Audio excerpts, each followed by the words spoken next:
Hi, I'm back.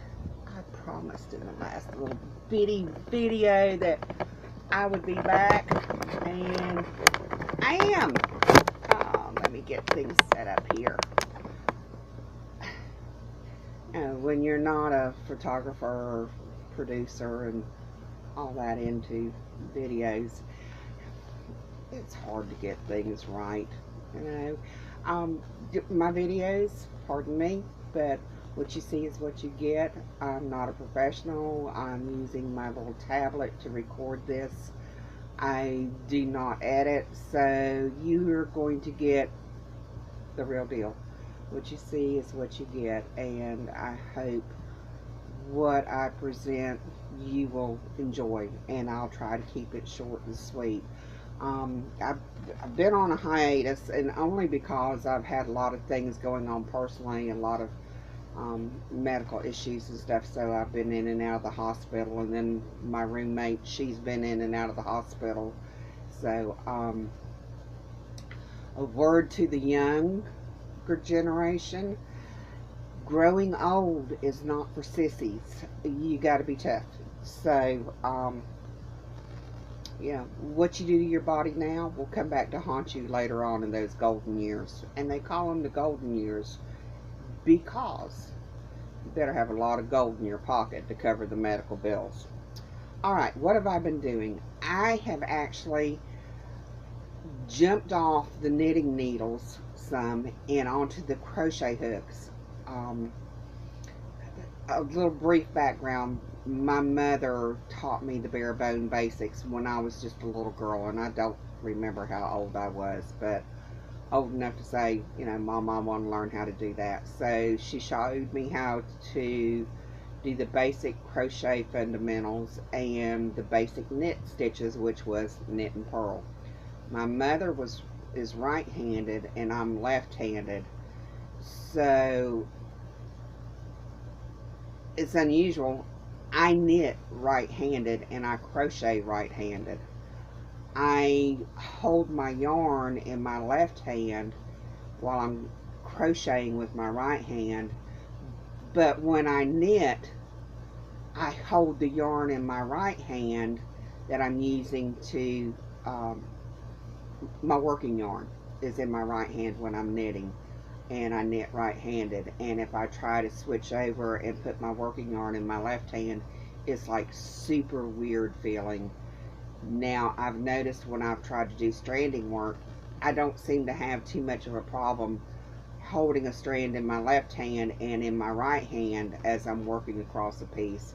I can get into a pretty good flow, but just to do one strand of working yarn in my left hand, I can't do it. What can I say? I'm a lefty. I'm confused. I can't use left-handed scissors. It just doesn't work. I write with my left hand. I eat with my left hand. I think that's about it. Actually, everything else I do with my right. I do catch a ball with my left hand, but I throw with my right. I bowled with my right hand. I batted when I played softball right-handed. I'm confused. What can I say? But that's okay. Sometimes being confused is a good thing. So, on to what I have been doing. Y'all haven't seen it, and I'll show it one day. Today's not going to be the day, but some time ago I came across a podcast, and it's called, and it's on YouTube, and the lady's podcast title is Jay's Knit and Purl, or Jay's Knit and Purl Jam. Anyhow, she's a wonderful lady. Lives in Atlanta, and I think she just celebrated her 71st birthday. I absolutely adore her. But the great thing about it is she taught me how to do some things without feeling like I had to have a pattern to go by. As long as I had a stitch in mind, like a stitch design, whether it was a leaf edging or some type of lace work.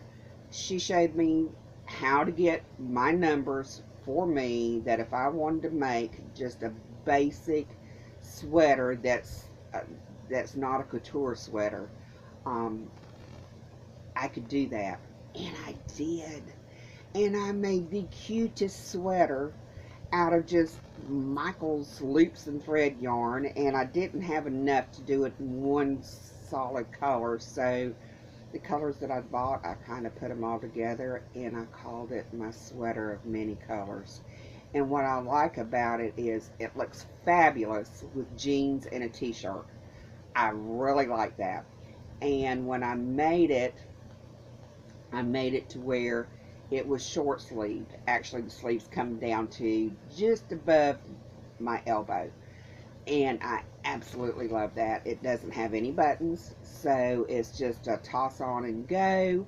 Um, it's cute. I absolutely love it, and I like wearing it. It's just perfect. I live in Florida, so it works really well for me. And since it's all acrylic yarn, um, it's just super easy care. You know, I don't have to baby it, and I like that. So anyhow, I had some leftovers, and I thought, what am I going to do with these leftovers? And I thought, what am I going to do? Well, I piddled around online, and it wasn't on Ravelry that I found this, I don't believe. And ladies and gentlemen, I don't know the name of this pattern, and I don't know if it was per se, it was a bag pattern, but I don't know. I think I improvised and modified. But anyhow, here is the bag that I made. And it's out of the loops and thread yarn. Here's the little handles. And this is like a peacock turquoise blue. This is a yellowish green, and this is a brick color. And I just switch the colors up, and it's the exact colors of my sweater that I made. And my sweater was done like this too, you know, in different colorways, and you know, each panel was a different color, and it's just turned out so cute. And I just love this. You know, there's a little funny moss stitch there, and then here is some kind of a little, oh, you can't see it well, this is like a waffle rib stitch of some kind. And then when it came to around the edge of it, I picked up my crochet hook, and I crocheted around the opening of the handles. And then on the top of the edge, I did the crab stitch in crochet, and it does a really, really nice edging along the top of it, so it gave it some more stability. So anyhow, I thought, well, you know what, that's a cute little bag, good little stash buster, and you know, I can throw a sock project in here and take it to go. Or you know, if I'm just running somewhere, I've thought about lining it, but I haven't yet, just to keep it from the stretching part. But so far, I've tossed in, you know, my coin purse, or just a little bitty purse with my driver's license and my cell phone, and some couple of dollars, and you know, I carry a sock project with me everywhere I go. I don't leave home without my knitting. And one time that I did, I got a flat tire and had to sit around and wait for hours, and I had no knitting to do. And I really took up knitting when I quit smoking. So a ex-smoker without her knitting and having to sit for hours with nothing to keep her hands busy is not a good thing. Okay, so anyhow, I emptied this out, but is what I have had sitting in it, and I have to still weave in the ends, is a pair of socks. And I do a lot of vanilla socks just because they're quick, and it's what I do to jazz them up. Usually if I want to jazz them up is, I do different colorways. So I do toe up magic loop. I find that a toe up sock fits me the best of any sock that I've ever used. And I like rounded toes, and most patterns don't have rounded toes, but I did find a recipe on Ravelry, and it's by Lynn Ashton, and it's the seam free rounded toe for a toe up sock. That's the name of it. Okay, this is it.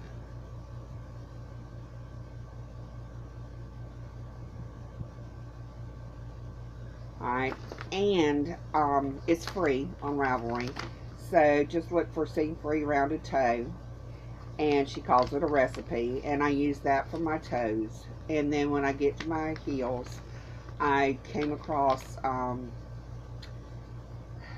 don't know if it's Knit Freedom, Leigh Garrett, I believe is her name. Anyhow, the Flegel heel.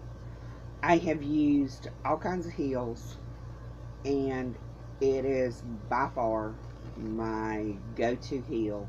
It fits my foot like a glove. I no longer have problems with my socks slipping around on my feet, my heels going all wonky in every which direction, and so that's what I use, and I just absolutely love it. So this is Patton's Croy yarn, that I got at one of the box stores, Michael's. And actually I bought about,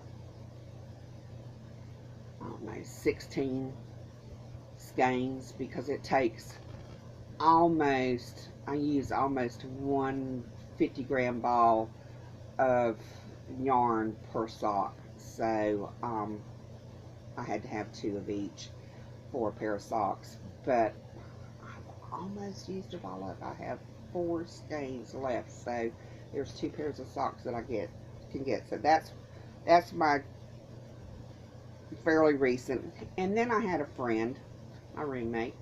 She I had started playing around with dyeing yarn in the kitchen, and really enjoyed it. It's been very fun, and I just use food coloring and vinegar, and I've had absolutely no problem with it bleeding, no problem with it fading out. Doesn't wash out in I throw everything in the washing machine. Everything that I knit goes in the washer and dryer. Now these probably won't, because this is 100% wool that she bought me, and I believe it's Patton's wool, and it was in white. But she bought something, and she doesn't know anything about yarn. Bless her heart, she was trying to do something nice for me. So she bought me these 2 skeins of yarn, and of course it's bulky, and I had it sitting around forever looking at it, and I thought, what am I going to do with this yarn? I want to dye it, but once I dye it, what am I going to make out of it? I live in Florida, people. Now I do have problems with having cold feet, because I've got neuropathy in my feet. So I wear wool socks a lot to help with my feet because they're so cold. So I dyed it up, and this is what I got. And is what I did was I actually took the skeins and rolled them into balls, and fixed up my pot of dye water, and put the ball wound into the dye water. And if you could see, this was an orange, and this is how it came out. And I absolutely love it. And then the other skein, I did the same thing too, and I wound it up, and this is a pretty bright blue. I know the coloring isn't good and the lighting isn't good in here, folks, and I apologize.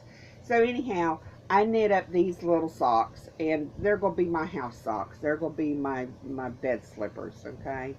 Um, this also was a toe up. No, it wasn't. This was a cuff down.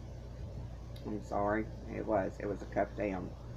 And as many of you know that have worked on socks, once you have the basic fundamentals in your head, you don't have to have a pattern anymore. You just got to get your stitches, your gauge right. So that was a little bit of a fiasco to begin with, but we got through it, and that was a good thing. Another thing I have done, and I'll show you just a couple of them, is I got a hold of some of my leftover yarns, doubled them up, and got out the crochet hook, and ooh, right. Let's see if we can fix that. And I started crocheting little baskets. And you know, this little one is just perfect to put a ball of yarn in and while I'm knitting, so it's not rolling all over the place. And I absolutely love it. Quite cute. You know, crocheting is so much quicker than knitting, what can I say? And particularly since I like to knit with sock yarn weight and fingering weight. And here's another little one that I made, and I put a handle on it, a little thing, so if I wanted to, I could hang it up on a peg. And I crocheted a little flower to put on it. And then here's the basket. And I really enjoy doing this. Now I've crocheted up quite a few of them and have them around my room, and I've put yarn in them, and here is one of my first ones that I did, and I just love this. And I have yarn in it right now and some patterns, but I put the little side handles on it on each side so that I can pick it up and carry it. And this is Burnett yarn.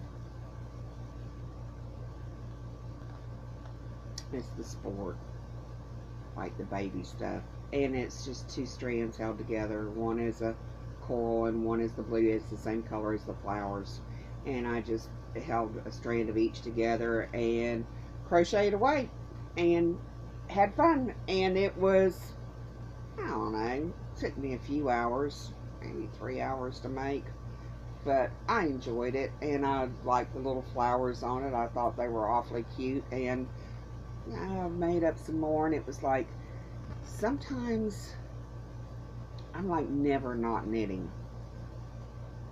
So, you know, we all get bored and we all kind of get burnt out, and it's like, I feel like I've been knitting on this project forever, and I want to knit or I want to crochet, but I don't want to do what I'm doing, but I want something that's really fast. So that's what happened to me, and I took off making these little baskets, and other times I'll do just a dishcloth, and it works. It gets me through that little hump that I have with my knitting. Now, the other thing that I'm doing is, I showed you in my last short video a sock that I was doing, and I call it my scrappy sock.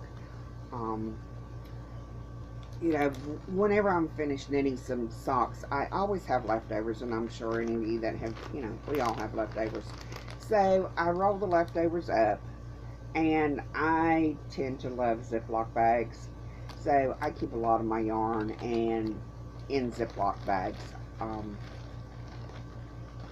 It makes them portable for me, and it keeps all my stuff together. And I live in a house that has a lot of stuff, so putting my stuff in bags works very well. It helps me. Not that I'm a very organized person, but when it comes to this, I can grab it and go. And so that's what I've done. I've just taken and put my leftovers in Ziploc bags. So I got looking at all my leftovers, and I've done a lot of miter squares because I'd like to do a miter square blanket. And I've got quite a few of them knitted up, but I don't have enough yet for a blanket. So, anyhow, I finished my first scrappy. It looks wonky here, but it's not. It's just the different yarn. My first scrappy sock, and I have my second one on the needles, and it looks round and pouchy because I have the current ball of yarn stuffed in there that I'm currently knitting with. So these are cute. They're just little shorties, but I absolutely love them. And I thought, oh, this looks really funny here, but it's a different type of yarn right here, or it's a different brand. So it's got a little bit more stretch to it, nylon. And this color right here, just above this pink toe, is Lion brand sockies, and the pink is also. This right here, was my first dye project, and it was an off-white, and I took the food coloring and I believe they call it Wilton's food coloring, and I mixed up a pot of dye and I dip dyed it, and it came out just beautiful in the skein. Oh my goodness, I loved it. So once it dried, I wound it up, and then I went to knitting with it, and it did this striping, and I just really like it because it's a blue and it's a purple, but none of them are really dark, and it's just pretty. I was really tickled with it. And like I said, I have dyed some yarn, and I haven't had any problems with it, with it bleeding or anything. So I can say that you can use Lion brand sockies wool yarn, and it dyes up beautifully. I have no problems with it. So that is on the needles, as well as many other things, I assure you. I have some more socks going, and I'm actually knitting them out of loops and threads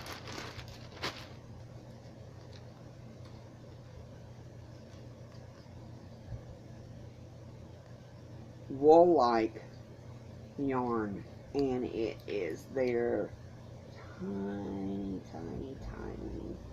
fingering yarn.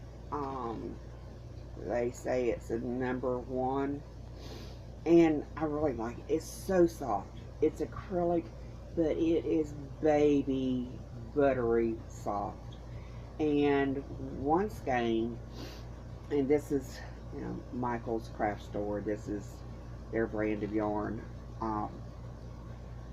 One skein of it was like $2.99, and that's regular price.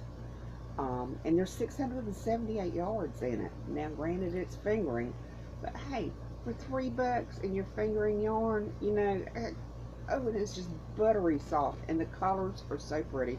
And I bought a bunch of different colors, and I have socks going in it.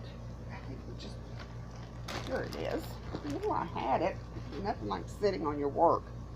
So I thought, someone said they had used it for socks, and I tried it with just single strand, and while it was knitting up beautifully, even with lace work, I didn't feel like it would wear well, so I ripped it out. Oh, it hurt too, because I was working on a beautiful lace pattern. It was intricate, and it was turning out so pretty, and it was something that I had come up with myself to do on it, and I was like, oh goodness. But you don't want to do it if it's not going to wear well, because that's a lot of work to do. So anyhow, I ripped it out, and what I did was I decided to take 2 strands, And, you know, I just pull the center strand out from the center of it and the outside strand and hold them together and go to town knitting. And I just finished this last night. Now I have to weave in ends inside, but the toe is light gray, and then I have the lavender foot and heel, and then the cuff is back in light gray, and it's 2 strands held together throughout. It's the seam-free rounded toe and the fleecle heel, and you know, it fits really well, and it feels so nice on my foot. I'm looking forward to see how it wears, and I'll let you know. I have a feeling that because the yarn is so fine, and somebody said it's sock yarn. It's not sock yarn, people. No, it's a nice thought, but and yes, you can make socks out of it, but I'm not sure you're going to get the wearability, the durability out of them that you do with yarn that has wool content in it.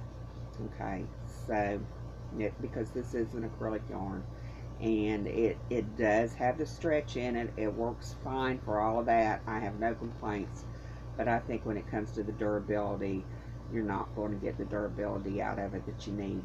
Now, on the fleecle heel always looks quite interesting. If you notice, there's a V there, and you have your gusset, but it doesn't work up like a heel down one. Is what you do is when you get to the beginning of your heel on your foot, you start increasing just on the heel section of the sock. And if you have 34 stitches for your heel, you increase to 66. You double your stitches every other round until you get to 2 less than your original sock heel number. And once you do that, then you go back basically and just decrease just like you would on any other heel. There are no wraps and turns. There's the turns, but there's no wraps. This is so easy. Once you get the hang of it, you can do it in your sleep. And I tried something a little different the other day on another sock, and it worked really well. I happen to have, for the most part, narrow feet. Unless my feet are swelling, but my heels are not wide heels, and this one just fits me like a glove. But I noticed right here, when you start doing your decreasing, you do like knit 2 past your center stitch, and then the next 2 stitches you knit 2 together, knit 1, turn your work around and go back.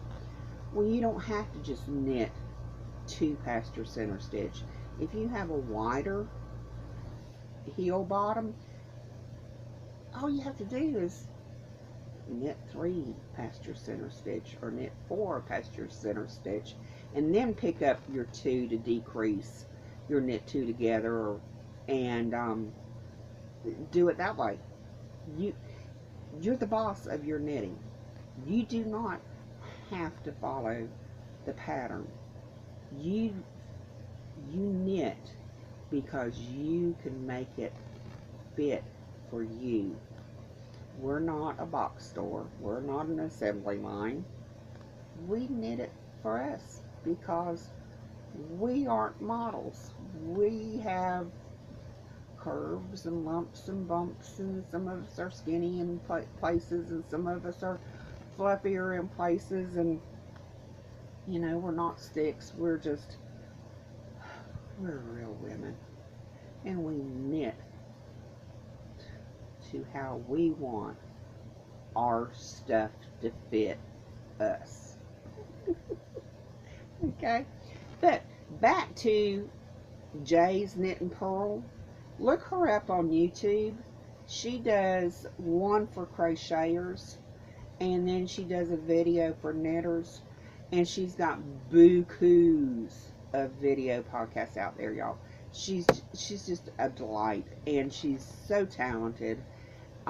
She also is a sewer. She used to do painting. She used to do craft shows.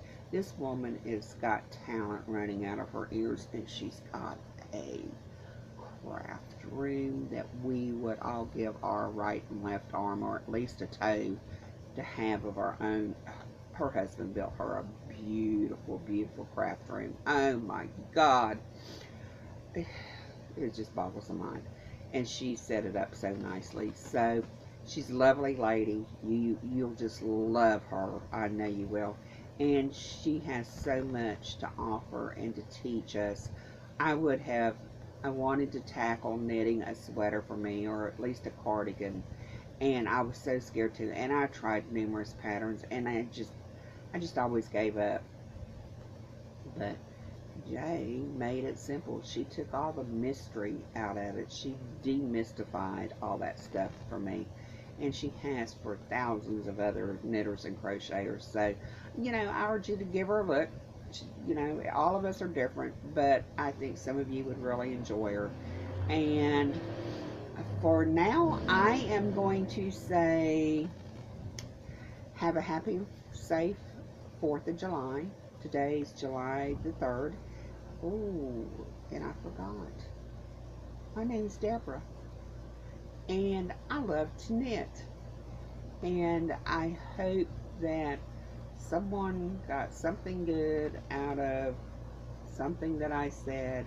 And just remember, you are the boss of your knitting. And the one wonderful thing about knitting and crocheting is that we can erase our mistakes. It's called rip it, frog it, undo it. And if you have to start all over from the beginning, it's okay. You want your work to represent you, and you want to be proud of it. And we all have mistakes, trust me. I'd be willing to bet very few of us don't have a mistake in any of our knitting projects. But you know what? As Miss J would say, that's a design in there. That's just an original design, and that's what makes it yours. And only you know that it's there. Okay, so don't panic. Life is too short. Life is too hard at times to panic over a little boo-boo. So my sock has got quite a few boo-boos in it, I noticed. And I'm going to go in there and fix them. But I'm not ripping. I am going in with a needle and yarn, and I'm going to fix it or disguise it. I may learn how to do some needlework, stitch work on my socks. They may start having a few embroidered flowers and things on them before it's over with. So, there's ways of getting through. And anyhow, all of y'all have a happy and safe 4th of July. Enjoy it. Enjoy our freedom. And thank you to all of our men and women who serve our country to keep us all free, and those who have in the past, and those who have given their lives literally to allow us the freedoms that we have, and to all the families who have someone in the service. Thank you. Thank you for raising a son or a daughter that cares enough about our freedom to put their lives on hold to go out to protect ours. And to the children of soldiers, thank you for allowing your mother or father to serve, to to keep not just you free, but me free. So thank you very much. Have a great holiday week, and until next time, keep on knitting, and remember, you're the boss of your knitting, and boo-boos are just designs. Bye-bye.